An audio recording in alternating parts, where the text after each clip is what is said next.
everyone, today I'm going to show you how to make New York style coffee cake.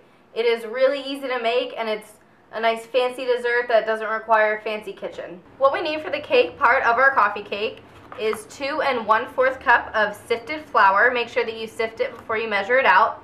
1 teaspoon of vanilla, 1 cup of granulated sugar, 10 teaspoons, so a stick and a fourth, of unsalted butter, 1/2 teaspoon of baking powder, 1 cup of sour cream, 2 eggs, 1/4 teaspoon of baking soda, and 1/2 teaspoon of salt. In this container, I've already mixed together the baking soda, baking powder, and salt. And then this is my 2 1/4 cup of all-purpose sifted flour. I'm just going to pour this in, whisk them together until they're really nice and combined.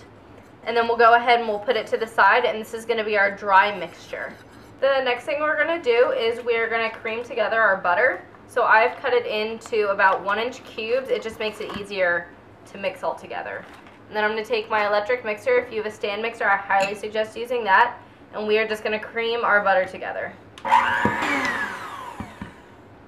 Once our butter is nice and creamy, we're going to add our sugar about a tablespoon or 2 at a time.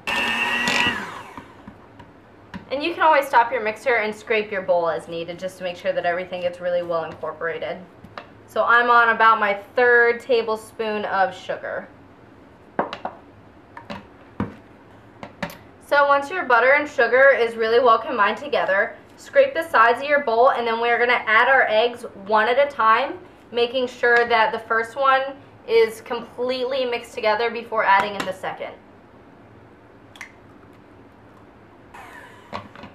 So now that the first one is added in really well, I'm going to go ahead and add my second egg.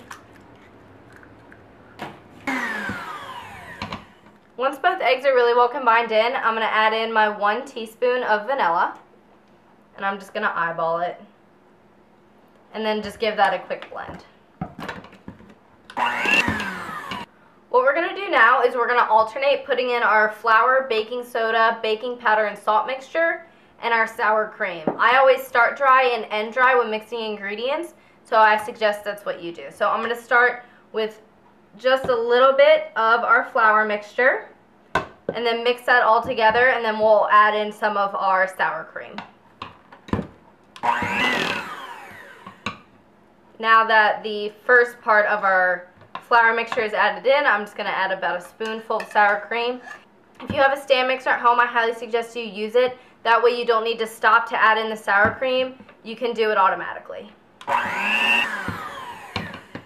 So this is the last of my sour cream, and then I still have a little bit of flour left because I want to end with dry ingredients.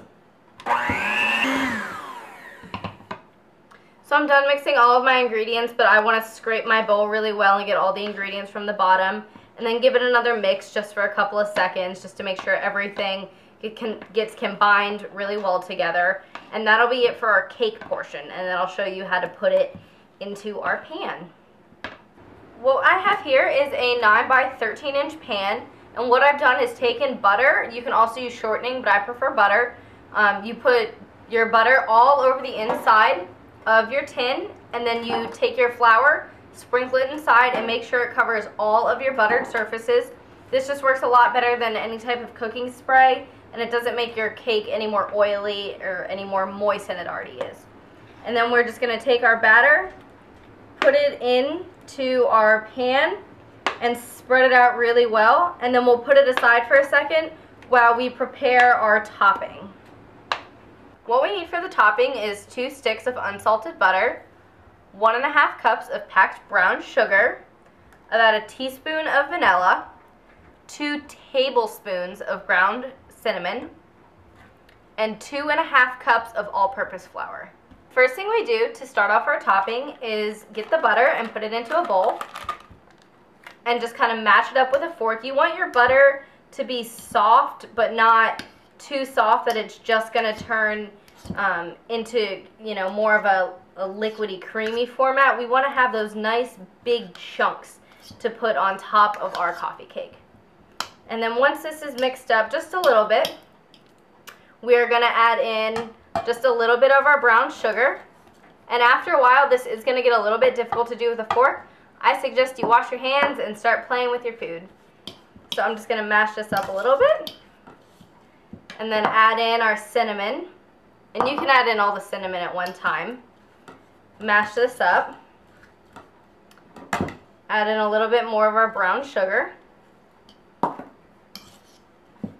And just mix it up real well, and it's going to smell absolutely delicious. The cinnamon is really, really good.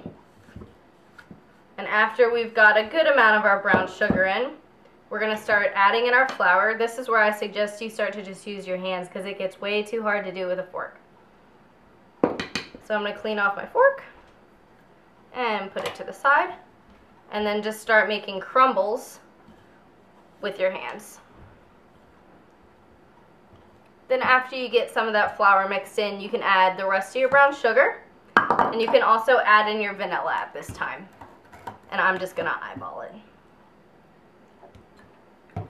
And then mix it all together. Once that's mixed in, add in some more of your sugar. Oh, I'm sorry, add in some more of your flour. Until everything is really well incorporated.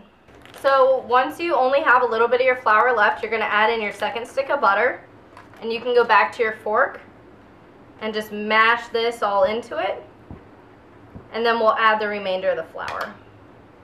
Now that I have everything all mixed together and this is nice and crumbly, we're going to go ahead and we're going to put it onto the top of our cake. I have my cake here, which we've already put into our pan. And what we're going to do is just grab a handful and put it on top really nicely and spread it all around. You want it to be kind of thick. And just put it all over your cake. Some of your chunks will be bigger than others, and that is a-okay. And you want to make sure that when you're doing this, you're not pressing it down into the cake. You just want to lay it over really nicely. And if you have a good amount of leftovers, you don't have to use all of it. I like to, just because I think that the topping is the best part. I have preheated my oven to 350 degrees. We're going to put this in on the middle rack for about 30 minutes or until the top is nice and golden brown. My cake took about 35 minutes to bake completely. You know it's done when you stick a fork in it and it comes out clean, and also when the top is nice and golden brown. Next, you're just going to cut this in the pan. Try not to use too sharp of a knife because you don't want to scrape the bottom of your pan. Then put it on a plate and they'll be ready to serve. If you like this video, please hit the like button. If you have any questions or comments, go ahead and just leave me a comment or send me a message and I'll get back to you as soon as I can. And if you want to see more videos, hit subscribe. Thanks everyone.